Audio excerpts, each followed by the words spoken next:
Welcome back, friends. It wouldn't be General Synod if there weren't a couple of announcements to make. A reminder that the closing of nominations for Prolocutor and Deputy Prolocutor is today at 5:00 p.m. And the closing of nominations for coordinating committees and standing committee nominations has been extended to 9 p.m. today. Closing of nominations for coordinating committees and standing committees tonight at 9 p.m.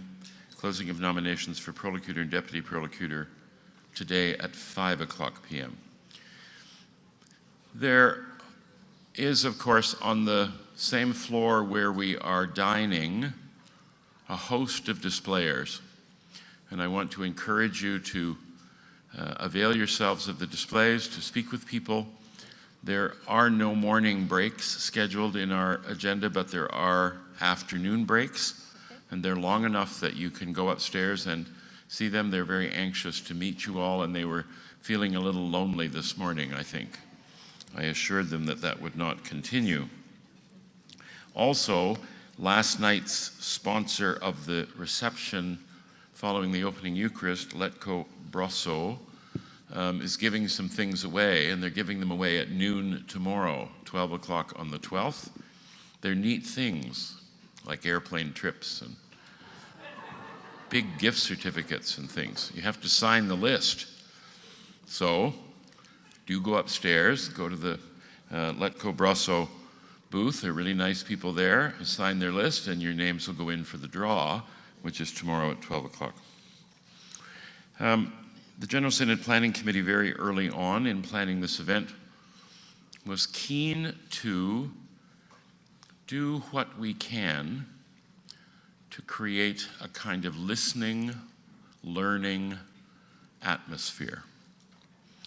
We talked and prayed a lot about that and took it as a very serious challenge to us coming into this General Synod to provide the kind of space, the kind of learning opportunity, the kind of listening opportunity that helps us to be both a community and a body.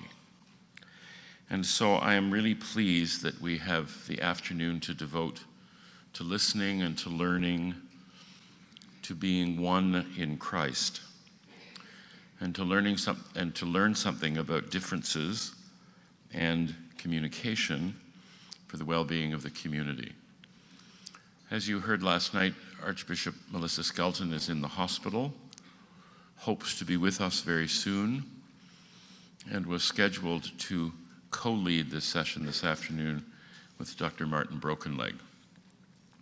Luckily for us, unhappily for Melissa, Bishop Lynn McNaughton of the Diocese of Kootenay, who has been very close to this process in its development, and has been very close to the work that we were doing at the Council of General Synod and on the Planning Committee, as a member of the Planning Committee to get to this point, has agreed to fill in for Melissa. It's probably impossible to fill in for Melissa, but to be like Melissa. These two are wonderfully talented, deeply gifted people, and we are much in their debt that both Lynn and Martin would be with us to help us, to lead us, and to be with us this afternoon. So I encourage you to welcome them and to enjoy the kind of work that they're going to have us do in their presentation for the remainder of this afternoon. Lynn and Martin, welcome and thank you.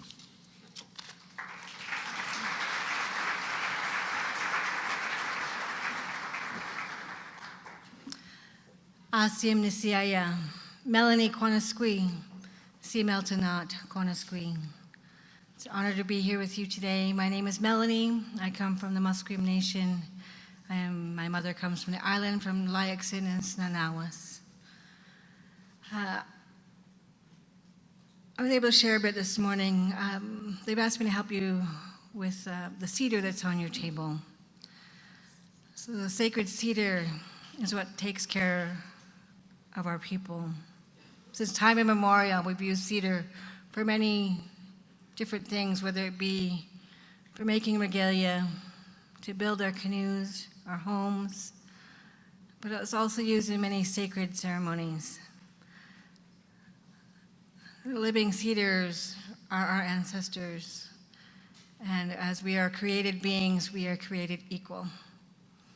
And the cedars take care of us spiritually. They take care of us in our mourning, in our anger, in our truths of each day. Today I brought down one of my yellow cedar talking sticks. We've used these since time immemorial in our sacred councils, in our sacred ceremonies, and it's a tool of communication.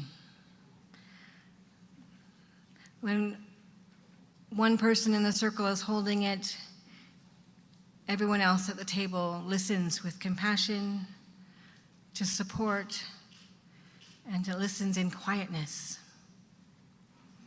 We don't listen to reload. We don't listen to have a response. We listen in the present, to walk with them in their story. We listen with respect to each other in our tables. We also sit and understand that we will also be heard. So we use the sacred cedar also to brush off, to lessen the loads that we're carrying as cleansing ceremonies. And we often take those cedar boughs afterwards to the water and offer it back to the Creator to carry our pains, our sorrows, our joys, and it'll hold all of those things. It brings us honor as a community, and we've used these talking sticks for generations. It's a part of our democracy and our government system that we've used in our communities, individual communities, but also as we've worked with other nations and tribes over the generations. So I pray that those pieces of cedar on your table as you discussed today, that you remember our ways and our teachings, our snowayat that's been passed down for generations, to listen to one another and know that you also will be heard, and that each one of us has a voice that we need to listen and hear. Haichka asiem nesiaya.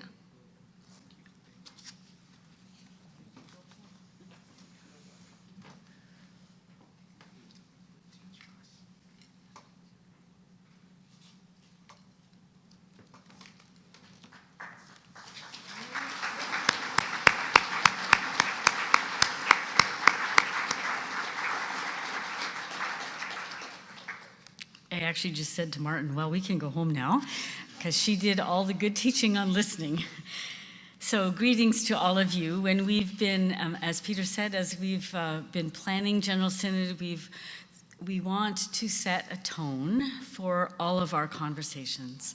What does it mean as we gather to have conversations with others who share different experiences and perspectives? At the same time, we want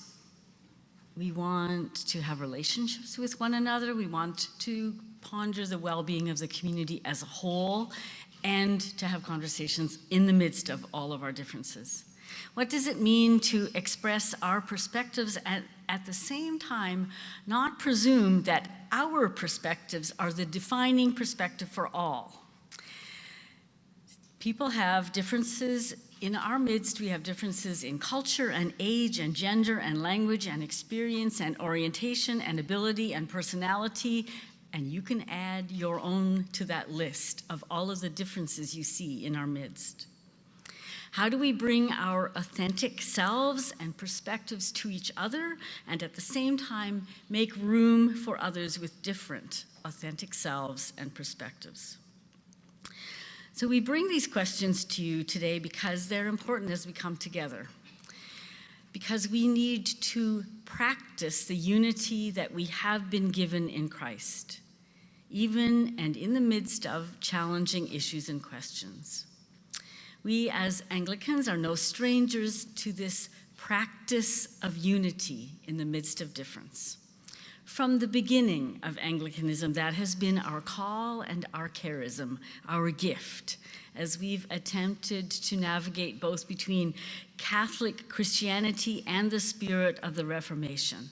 And out of that, to create a church that can hold together both traditions. Paul Avis put it this way in his book called The Vocation of Anglicanism. The key to the Anglican tradition is that it attempts to hold together aspects of the church that in some other traditions are allowed to drift apart or become polarized or to become or remain seriously unbalanced. And Avis goes on to make the point that the ultimate motivation for our coming together is that Anglicanism seeks to hold truths together in theology and practice in order that it may hold people together. So I imagine that, like me, you have been part of heated conversations, maybe in your family, in your workplace, maybe in the church. And it has been my experience, Archbishop Melissa wrote this, but it's also been my experience that the most extreme examples are often, the most vehement arguments are often with the people with whom we're closest.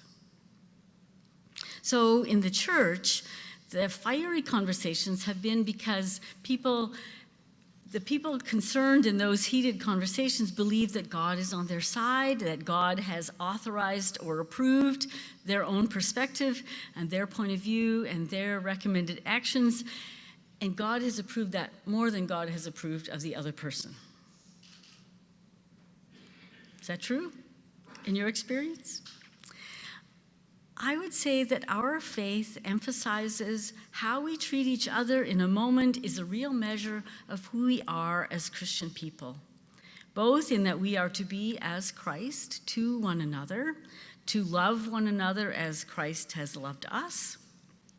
And Martin will have a lot more to say about that love in a few moments.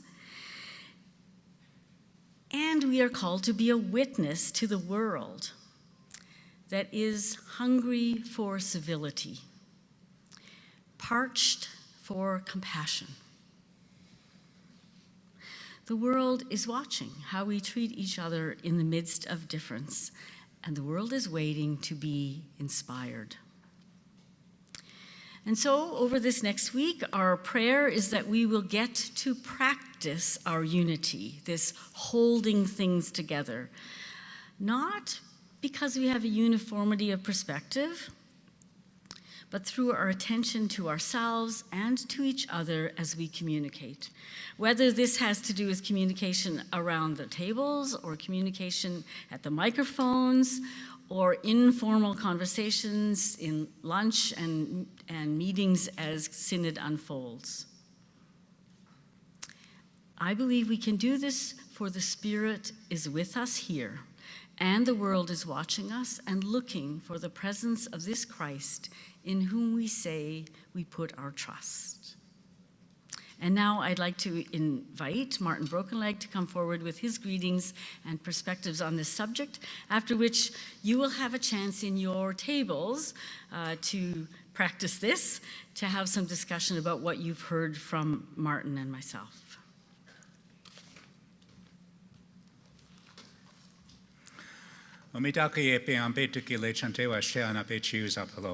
Relatives and kinsfolk with a good heart, I shake your hand. And I also want to raise my hands in respect to the Musqueam, Squamish, and Tsleil-Waututh people and to their ancestors for maintaining their responsibility of living on these lands and waters as the Creator intended for them. In the 1920s, Calvin Coolidge was President of the United States. His summer home was in the diocese where I grew up. He was a man of very few words. One Sunday, his wife stayed home, and Mr. Coolidge went to the tiny local community church in the town of Hermosa. When he got home, his wife questioned him. "What did the preacher talk about, Cal?" "Sin," said the president. "Well, what did he say about it?" "He's against it." I guess there really is not much more actually to be said about sin other than we are against it. This is also true of the topic Bishop McNaughton and I are to explore in the next couple of hours. How are we Anglicans to speak to one another about matters of great importance and about which we may not agree? Is there much that can be said about this beyond the basic teaching given by Jesus that we should do all things, like talking and debating and voting and even disagreeing, but doing it somehow in love? It seems to me that one of the most pressing relational skills of our time is the ability to discuss and even disagree with one another in love and respect. We hear in the news of the increasing intensity of extremism everywhere in the world, including our church. In a time like this, how are we to dialogue for understanding, draw conclusions, and do so with a deep respect and the love that is the mark of a true Christian? It may be that as Christians we have a better chance than many others, since we are guided by a tremendous teaching from Jesus about love. The designers of this General Synod are taking time to tend this skill of dialogue and decision-making while building relationships. One reason is that the skill set itself is important. There's also the experience of how, during the General Synod in 2016, dialogue and decision-making were not done very well. In fact, portions of that synod were so contentious that our church leaders were embarrassed, many people were wounded, and several people I know were so deeply disturbed by what they saw that they have since left the Anglican Church. This leaves us with the task of setting the right course for ourselves, and then walking together as we model a diverse church at work and at peace. As 1 John reminds us, "My children, our love should not be in just words and talk, it must be true love, which shows itself in action." In this General Synod, love looks like careful listening, respectful dialogue, and relational deciding. And so we should rightly begin with Scripture, from Romans chapter 12, beginning at verse 9. "Let love be genuine. Hate what is evil. Hold fast to what is good. Love one another with mutual affection. Outdo one another in showing honor. Bless those who persecute you. Bless and do not curse them. Live in harmony with one another. Do not be haughty, but associate with the lowly. Do not claim to be wiser than you are. Do not repay anyone evil for evil, but take thought for what is noble in the sight of all. If it is possible, so far as it depends on you, live peaceably with all." St. Paul is also clear about the spirit and behavior of those who follow Jesus. But it is not just in the time of the Bible that Christians are taught an appropriate way to live with one another. In the early centuries of the Christian community, there were some who wanted to live the Christian life as best they could, and they went out to live in the deserts. We call them the Egyptian desert fathers and mothers, and we turn to one of their experiences. Two men treasured being in good relationship much more than they wanted to be right or to win an argument. These two hermits lived together for many years without a quarrel. One said to the other, "Let's have a quarrel with each other as other men do." The other answered, "I don't know how a quarrel begins." The first said, "Look here, I'll put a stone between us and I say, 'That's mine.' Then you say, 'No, it's mine.' That's how you begin a quarrel." So they put a stone between them, and one of them said, "That's mine." The other said, "No, it's mine." The first said, "Yes, it's yours, take it away." And they were unable to argue with each other.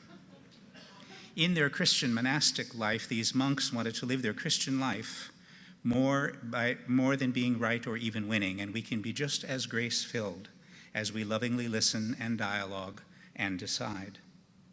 For us indigenous Christians, we often take instruction from our Old Testament, that is, the traditions, experiences, and ceremonies revealed to our ancestors by God, because we know that God has always spoken in North America and everywhere else in the world, not just in the Middle East. Indigenous wisdom is usually based on the teachings and ceremonies left for us by our Indigenous ancestors. My aunt, Ella Deloria, was an anthropologist and a lifelong personal correspondent of Margaret Mead. In a book entitled Speaking of Indians, Aunt Ella records how a community of Lakota First Nations responded with generous love under tragic circumstances. To understand this incident, you must recall that the highest obligation in Lakota teaching is to be a good and loving relative and observe all the loving standards of kinship. We are the people who originated the liturgical phrase, Mitakuye oas e, you all are my relatives. So here's what Aunt Ella writes. There was another situation, even more intense than a quarrel, where occasionally the power of kinship rose to its supreme height. The murder of a fellow Lakota was a crime punishable either through immediate reprisal by the kinsmen of the slain or a resort to ancient ordeals supervised by the council. I have a most impressive account of a different kind of episode following the murder of a young man by another in the community. I transcribed this in the Lakota language while old Simon Antelope, a well-known, reliable informant, told it, and I give only snatches of it here in a free translation, she writes. The angry younger relatives debated the kind of punishment fitting the crime, while the wise elder listened, seemingly in accord with them. But after a good while, he began to speak. Skillfully, he began by going along with them. My brothers and cousins, my sons and nephews, we have been caused to weep without shame. No wonder we are enraged, for our pride and honor have been grossly violated. Why shouldn't we go out then and give the murderer what he deserves? Then, after a significant pause, he suddenly shifted to another gear.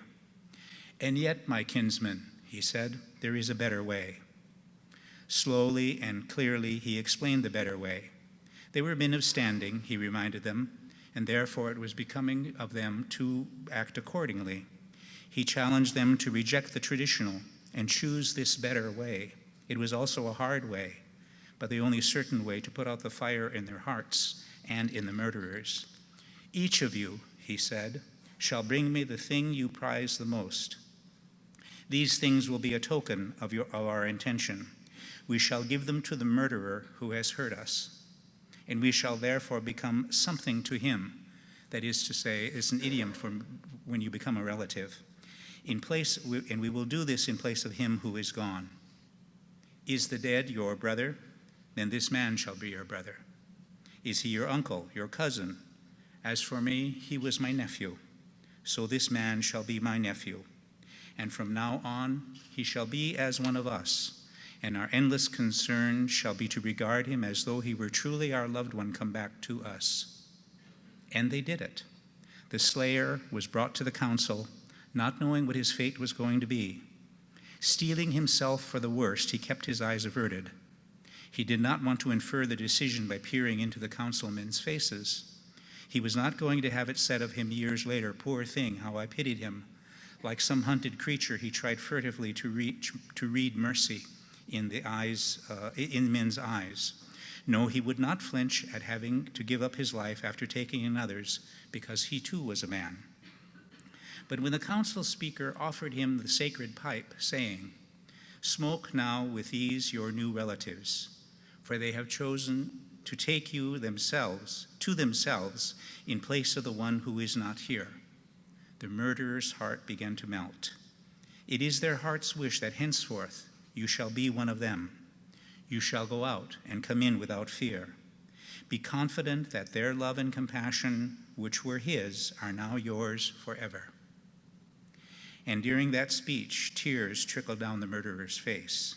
He had been trapped by loving kinship, Simon Antelope said, and you can be sure that he made an even better relative than many who are related by blood, because he had been bought at such a price. And what could have been burning rancor and hatred, perhaps leading to further violence, was purged away from the hearts of all. This is the love in action that we Christians are taught, loving the other more than we love ourselves. This is the selfless love modeled by Jesus. In this General Synod, love looks like careful listening, dialogue, and deciding all things in light of our future relationships. We frequently hear the words to love our neighbors as ourselves. This teaching is complicated enough in the self-oriented culture in which we live. However, the teaching of Jesus goes far beyond a simple cash register exchange of equivalents. It may be well and good to treat another as they have treated us. In fact, our brains are wired to do that. If someone is kind to us, we easily respond in kind. But this dynamic is troublesome, however, if we are not treated well. Our brains want to respond by treating the other as badly as they have treated us. Road rage is a good example of responding to how one is treated. But the teachings of Jesus require more of us. They require that we always treat the other better than they treated us. The selfless love that Jesus shows us goes further than the standard of how we have been treated, no matter how good that treatment might have been. We are taught by word and example to do more, love deeper, act with greater kindness than we received. It truly is more blessed to give than to receive it. Saint Cyril was a bishop in the 5th century. His see city of Alexandria was 200 kilometers from Cairo. He says more clearly how we are to love others. And this is a quote from St. Cyril then. "I give you a new commandment, love one another," Jesus said. But how, you might ask, could he call this commandment new? Do you not see what is new in Christ's love for us? The law commanded people to love their brothers and sisters as they love themselves. But our Lord Christ loved us more than himself. He who was one in nature with God the Father and his equal would not have descended to our estate, nor endured in his flesh such a bitter death for us, nor submitted to the blows given him by his enemies, to the shame, the derision, and all these other sufferings that couldn't possibly be enumerated, nor being rich, would have become poor had he not loved us far more than himself. Christ commanded us to love as he did, putting neither reputation nor wealth nor anything whatever before the love of brothers and sisters. The Savior urges us to practice this kind of love that transcends the law as the foundation of true devotion to God, and that appears in Cyril's commentary on St. John. Loving a fellow synod member looks like careful listening and respectful dialogue and relational deciding. And we have one more example of loving while in relationship, which Bishop McNaughton has already hinted at. At the time of the Reformation, Anglicans developed a unique approach to matters that divided some other denominations.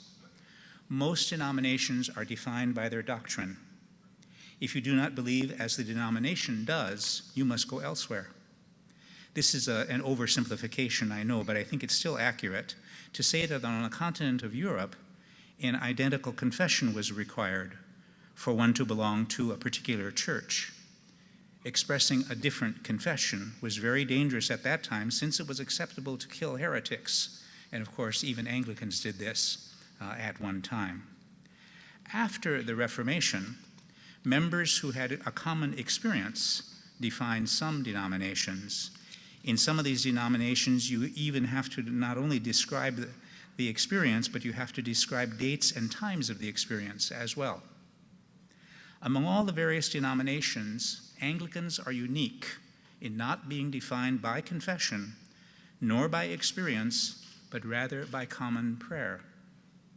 It is the bond of living a spiritual life together that has been a defining characteristic of Anglicans. This was true of Anglicans at the time of the Reformation, and it is true of Anglicans today. For this reason, I've always said that being an Anglican requires a very special skill set, a skill that we see in God, and it is a very high and loving tolerance for difference. If you want to see this carefully worked out and written in terms of relational decision-making, read the 39 Articles. Decisions were made and expressed in a format that keeps Anglicans in relationship, even though they are not in agreement.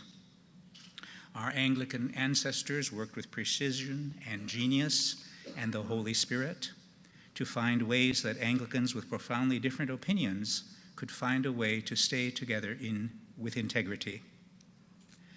Those who study change and communities remind us that ongoing conflict is normal in a living community. Whether this is a family or a denomination, conflict is the normal way progress is made.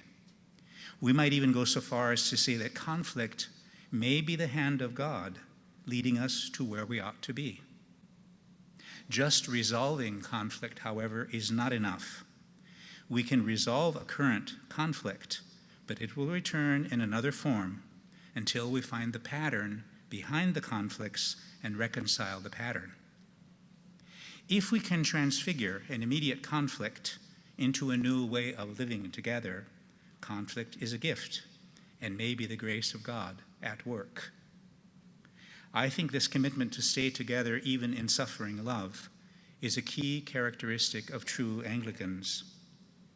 We in the Anglican Church of Canada have inherited that legacy of holding together and with even profound differences.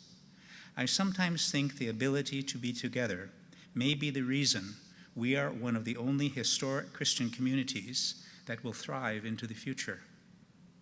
The selfless love that we are commanded to live is manifested in this ability to be together in loving unity with all of our differences. Love can look like the 39 Articles, or it can look like careful listening, respectful dialogue, and relational deciding that we are committing to in this 2019 General Synod. And so now I turn back to Bishop McNaughton.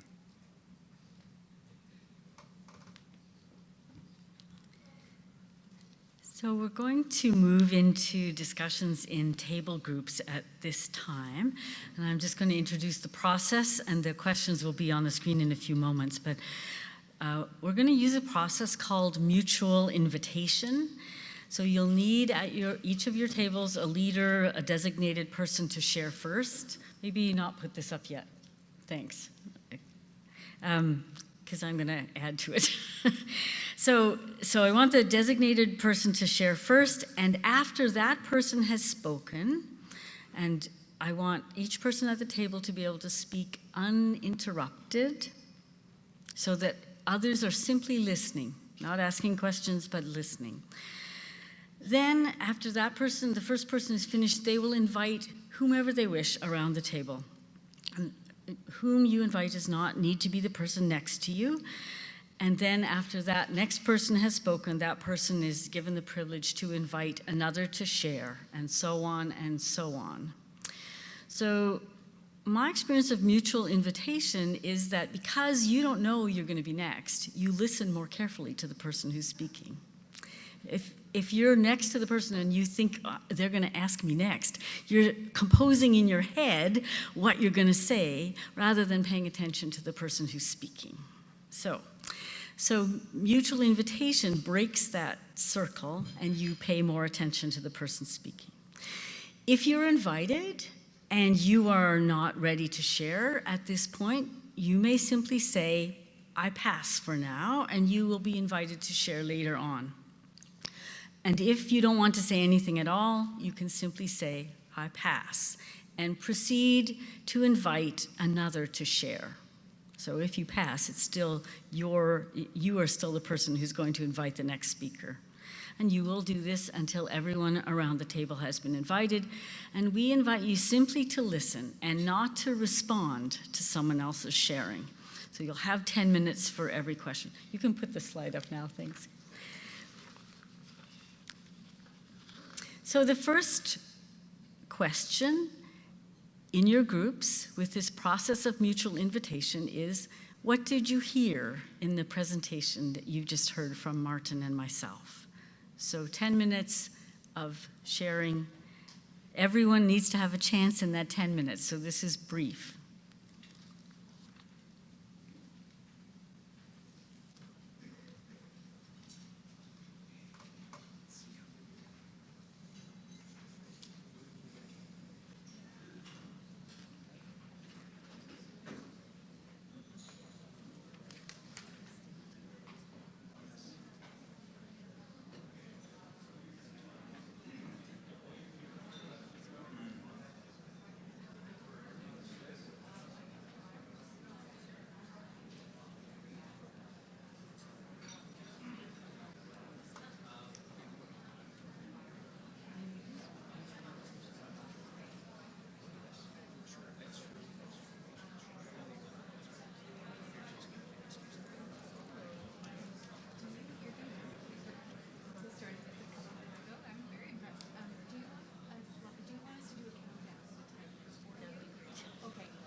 Okay, folks, I'm going to interrupt.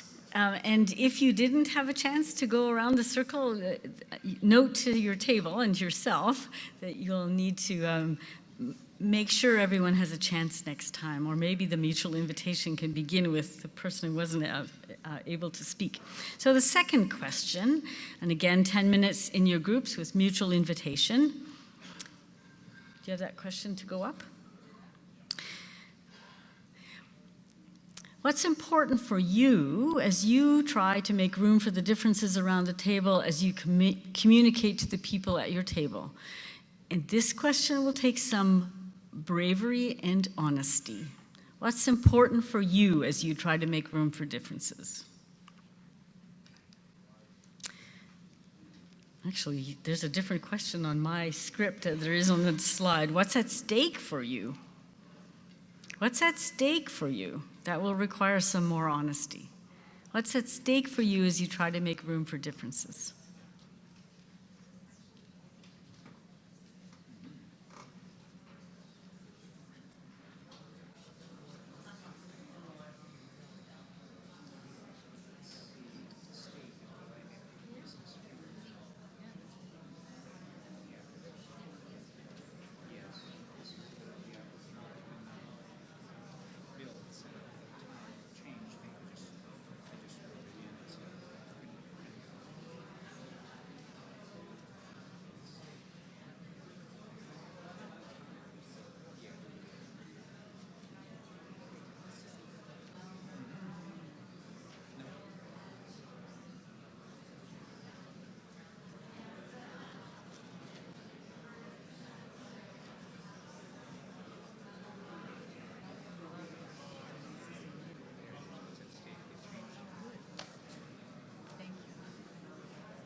Make us one in heart and mind, make us one in love. Fill our lives with love. Holy Spirit.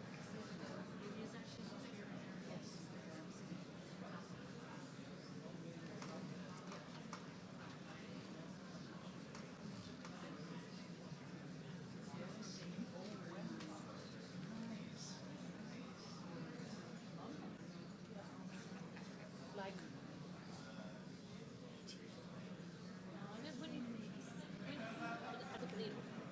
yeah.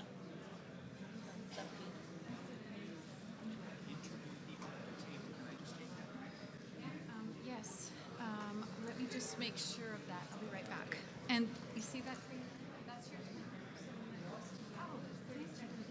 And when it's red, so we said it as soon as you call it. Okay. So it's yellow. It's technology is your friend.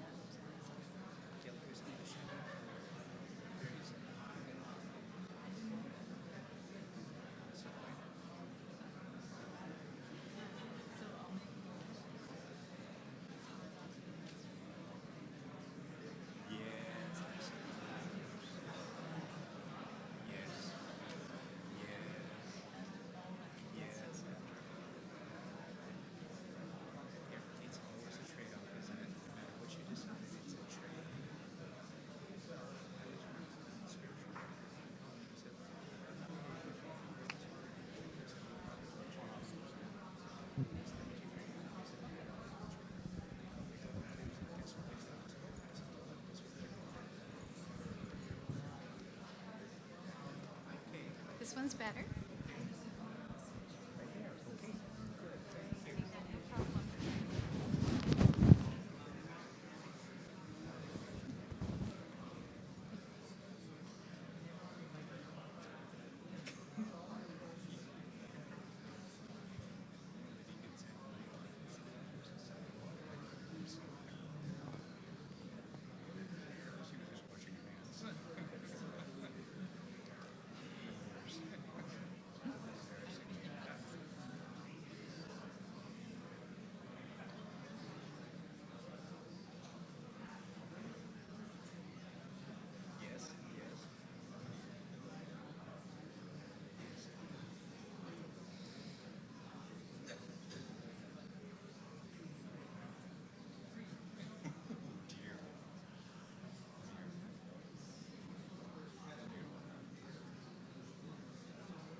The third question disappeared and I don't want it up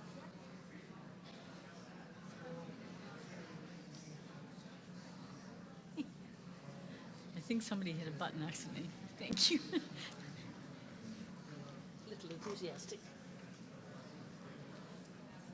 Biggest barrier.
Okay, folks, we're going to move to the next question. Again, a process of mutual invitation around your table to address the question. Is it up on the screen? What's the biggest barrier for you? It's a similar question, but just to go a bit deeper, what's the biggest barrier for you as you try to make room for the differences around the table in communicating to people at your table? So very specifically to this group of people you're working with now, what are the barriers for you as you try to make room listening? And again, there's 10 minutes for that.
Yeah. green light and it goes yellow and there's like 30 seconds left. Last time I waited until it was red. Give them a warning this time. Giving them a warning this time.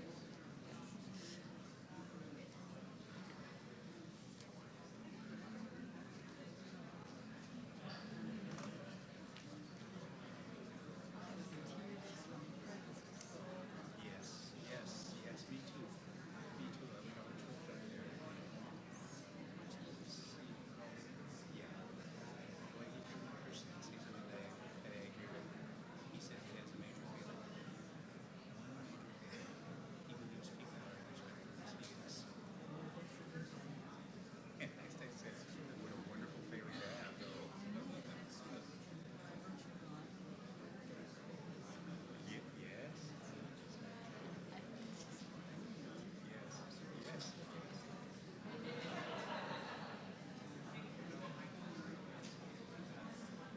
Yep. Yes. Yes. Yes.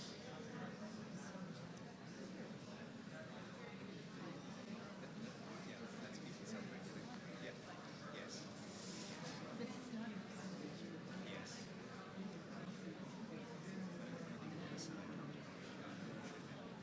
Matriarchs.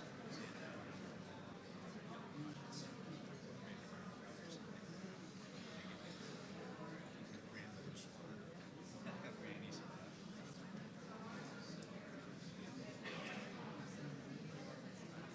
Yes.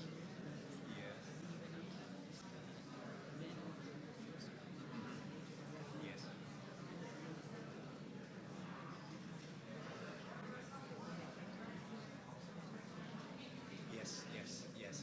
Yes. If they nodded, it was okay. Yeah.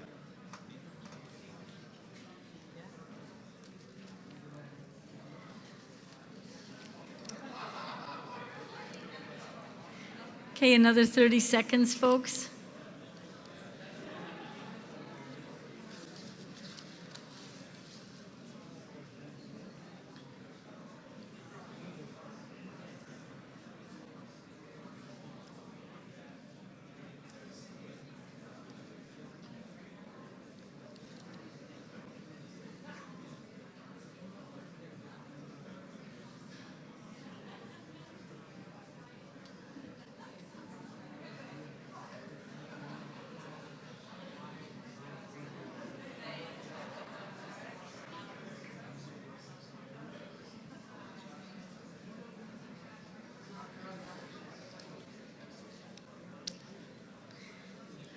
Okay, so we'll have, I'm going to add one more question for you as a group to answer, again by mutual invitation, and then we'll switch gears into a couple of other things. So the last question is, if you recall what Dr. Brokenleg was saying about love one another, which dimensions of love one another as I have loved you, what Jesus said to us, which dimensions of that are the most important to you in the conversations we have here at General Synod and at your table, and why? And I'm going to say, for the introverts in the room, let's take 30 seconds and ponder inside ourselves what the answer to that is before we start in, so the extroverts can leap in. So, which dimensions of love one another as I have loved you are most important to you?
Well, I'm going to interrupt your conversation for a moment here. And eventually, I want to see if one of your tables would be willing to to volunteer what you have picked up from one another in the course of your own dialogue. And while you're thinking about whether or not you want to volunteer to do that as a table, I want to point out one additional dynamic just to remind us of a feature that's always at work, and that has to do with our emotional world. I had a therapy practice for almost 50 years. And emotion is the dynamic, the level at which almost everyone gets tripped up at some point in our lives. When I do workshops for parents, one of the major messages I try to get across to them is that you must teach a toddler emotional self-regulation. If you don't learn it as a toddler, you're going to be in trouble for the rest of your life. Because that's a skill you're going to need every day of your life. Emotional self-regulation, which requires emotional awareness, and the people we don't actually teach that to are boys. We don't reinforce emotional self-awareness, let alone emotional self-skill in boys. In fact, we do the opposite. We say things like big boys don't cry, or we say man up. Although in Alberta, I did hear people say cowboy up, and I suppose that means the same thing as man up, which means totally ignore your emotional state and do whatever the task is at hand. And as a therapist, if I'm seeing an other sex couple, usually the woman has twice the vocabulary for emotional states than the man has. Not because the man is stupid, it's just that he's never been reinforced in that way. So this was brought back to me when I was reading Rupert Ross, a writer I've become very interested in. He's retired in Kenora, I think it is. He was a Crown prosecutor way north and has written brilliant books on Indigenous culture. Dancing with a Ghost was his first piece. I used to use it when I was teaching at Vancouver School of Theology, in which he talks about long cultural patterns that Indigenous people carry within us. It's his third book that I've been recommending to people. It's called Indigenous Healing, and I think he's accurate. Now remember, he's a Crown prosecutor, and he said what he thinks happened in the residential school era was that first generation, when they went into the residential schools, were so emotionally overwhelmed that they just shut themselves off. And that's the right thing to do. If you don't know what else to do, freeze. You can't fight, you don't flight, but you can freeze. That's my favorite modality myself. I get into freeze right away if something is overwhelming, emotional overwhelming. So what Ross says, what he has seen in his professional life, is that first generation of residential school survivors essentially shut themselves off emotionally, and that's the right thing for them to have done. But there's a cost. And the cost is you never become skilled at managing your own emotional world.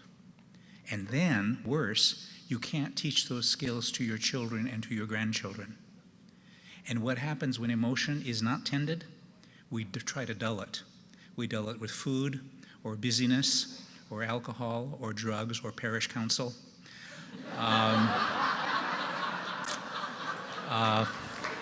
We try to dull it, or we just use busyness. That emotional self needs to be tended. It's probably one of the most important parts of ourselves, and a lot of us have made the mistake, because I do this all the time, a lot of us have made the mistake of trying to tend emotion with our intellect. And they're two totally different dynamics. The way you tend emotion is just stay with it. You don't try to explain it or explore it or put it into words or something, might write poetry maybe, but the way to tend emotion is simply to stay in its presence. And if you stay in its presence long enough, it will start to diminish. If you tell it not to be there, you only increase the pressure.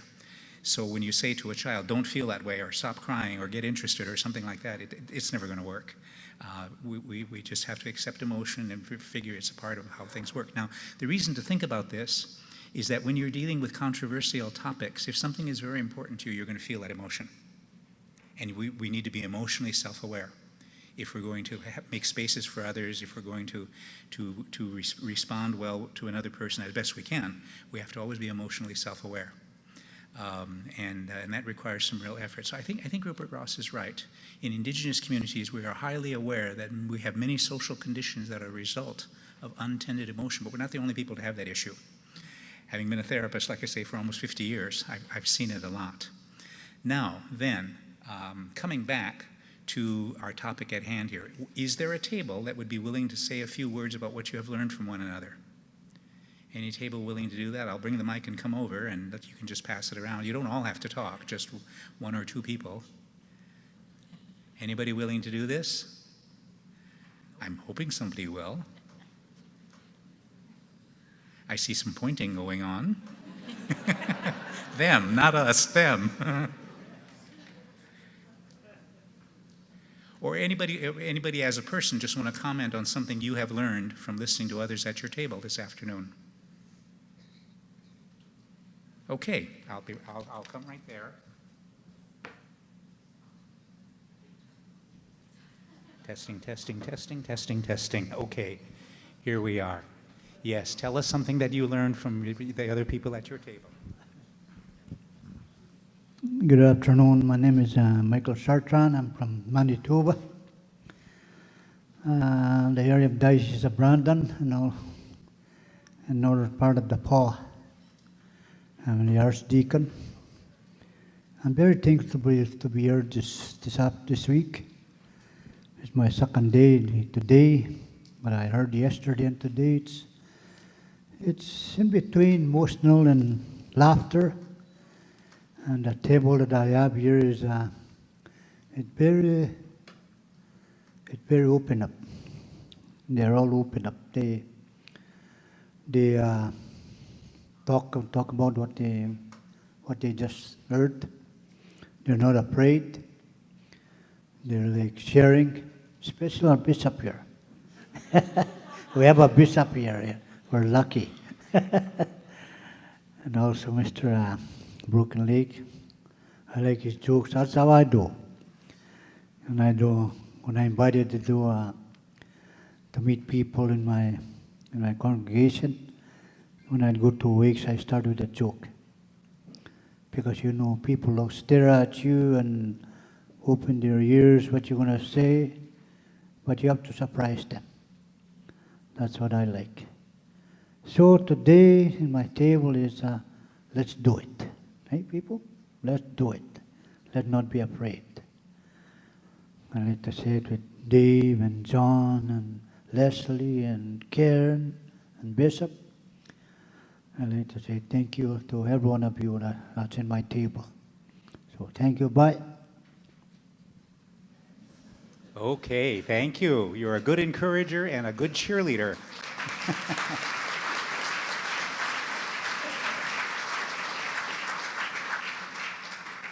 Yes, please. Here we go. Something you learned from your table. Something we learned from our table is that when we sat down with one another, we didn't know each other.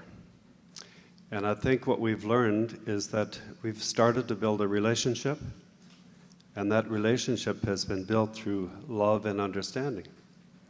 And we listened very carefully, especially to your presentation, and I think we learned a great deal from it. So I think that's what we learned from our table, and we have developed a good relationship. Thank you. I heard one person say that this had happened at another synod, and she said, I'm still talking to those same people who were at my table years ago. So this is a good chance to connect and find good Christian friends. Yes, please. John McBride, Diocese of Ottawa. There are 7 of us at this table, and I would say in all the questions that we had, every answer was different from among all of us. There was only a couple of times when we said, well, I would concur with what was said. But every perspective in all of our questions, so that just made me realize that we are all very different, and we all have to listen.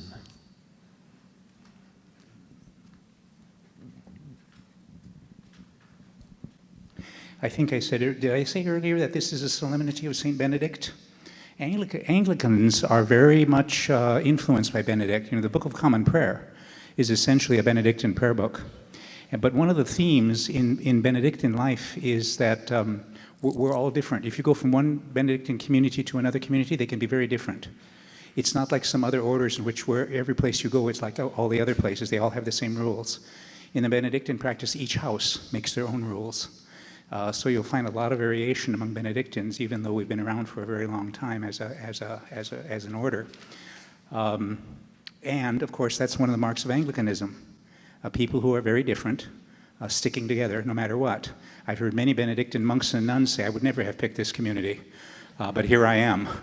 God made it happen, and so here I am. So maybe that's part of this as well. Someone else, something you learned from your table. Yes, sir. And then I'll come back that way. Hi, Jerry Malasky, Diocese of Fredericton. I hope that it shared what I reflect on our table, that I think we're all passionate about our convictions, not just opinions, but our convictions about the truth. But we're all, I'll look for consensus. I think we're all a little bit afraid of hurting each other's feelings, and we want to be able to hold those things in tensions, our powerful convictions, but our love for one another. Because that's what happens, doesn't it? Even in the most loving family, we sometimes hurt each other. We don't want to, and we try our darndest not to, but sometimes it happens, so we have to figure out, how do we do that? How do we get through all of that? Yes, please. Leighton Lee, Diocese of Calgary. One of the things we talked about was the question around barriers, and we were talking how at our table we didn't feel there were barriers to us speaking our truths and barriers to us being heard. And there was a real sense of security and safeness in that. And we speculated that maybe this was happening at other tables too, and maybe other tables were feeling the same ways and learning the same things. And maybe that will help in plenary sessions, because this model of listening, the genius in it is we have to check ourselves, and we can't be a jerk responding to someone. We have to. It really makes us think about how we're responding and how we're listening. So instead of demonizing the person across the synod hall who's speaking, maybe we remember our experience of feeling no barriers at our tables, and we learn something that we're all children of God speaking our truth. And if we can speak our truth in love, then we can hear other people's truths in love too. That's the power of goodwill, and I'm glad to hear it. We'll come here. Yes, please. Hi, I'm Nicole from Labrador. I was very blessed to be able to sit amongst my table members, Nigel, Elizabeth, Judith, Paul, and Claire. And one thing that I've learned, I'm coming from a very small community, is how oblivious I have been to the emotions that run with some of the issues that we're going to be voting, that we have voted on, and that what we will be voting on in the next few days. Elizabeth really touched me in some stories that she's shared personally. And Judith, to my table, had talked about communication, and that can be very difficult, especially when there are different languages, and how sometimes there are no matching concepts or terms or words to be able to express how they're feeling. So when we're listening to each other in this synod, we have to be mindful that they're trying to find the words to express themselves. And I hope in this room, where we all are, that we feel safe and we are able to share our opinions. We as a church, we need to move forward and set examples for our society right across Canada. We need to be able to learn to disagree and agree by using positive, political, acceptable language, making peace and finding a common platform where we all can share idealisms that we can all live with at the end of the day. Thank you.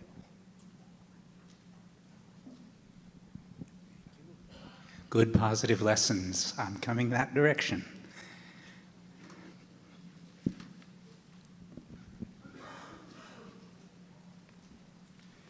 Thank you.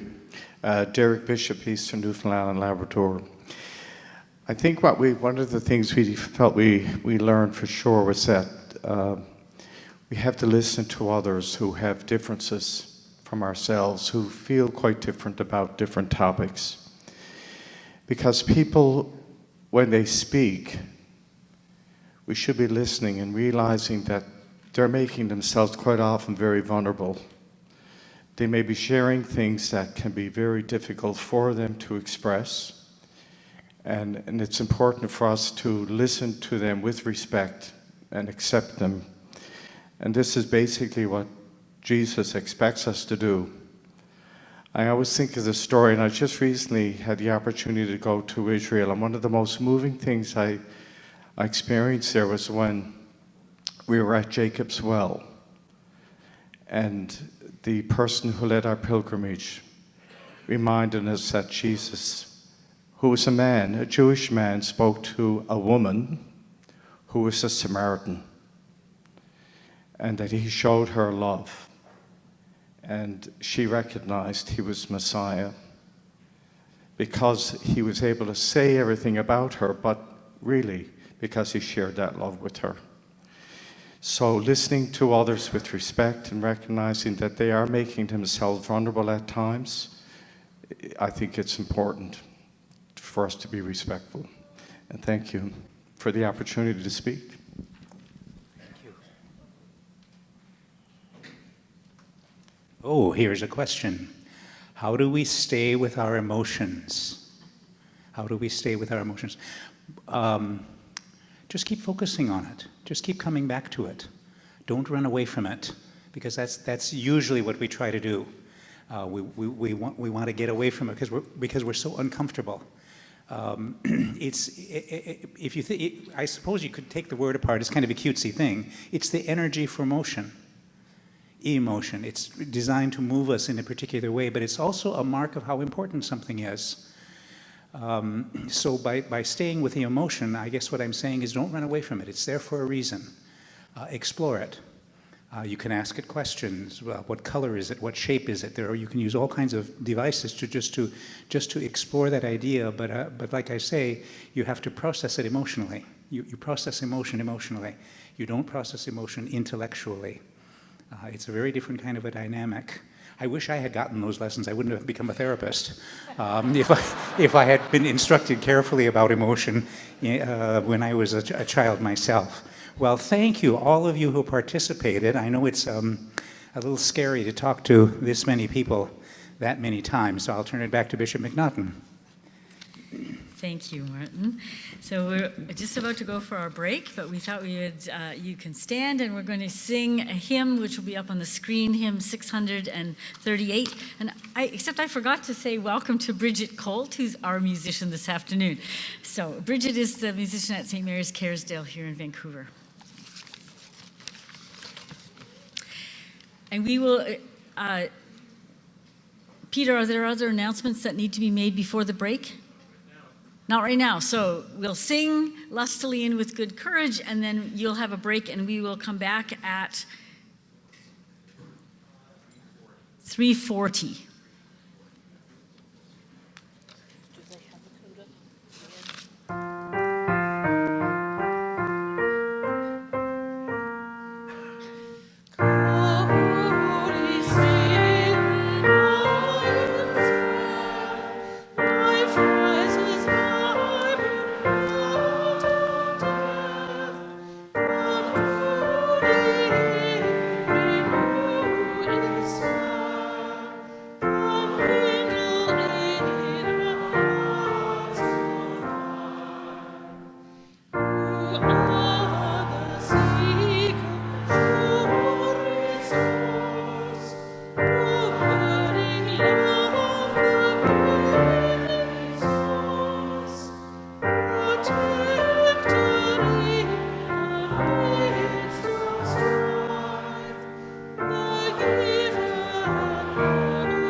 Have a good break.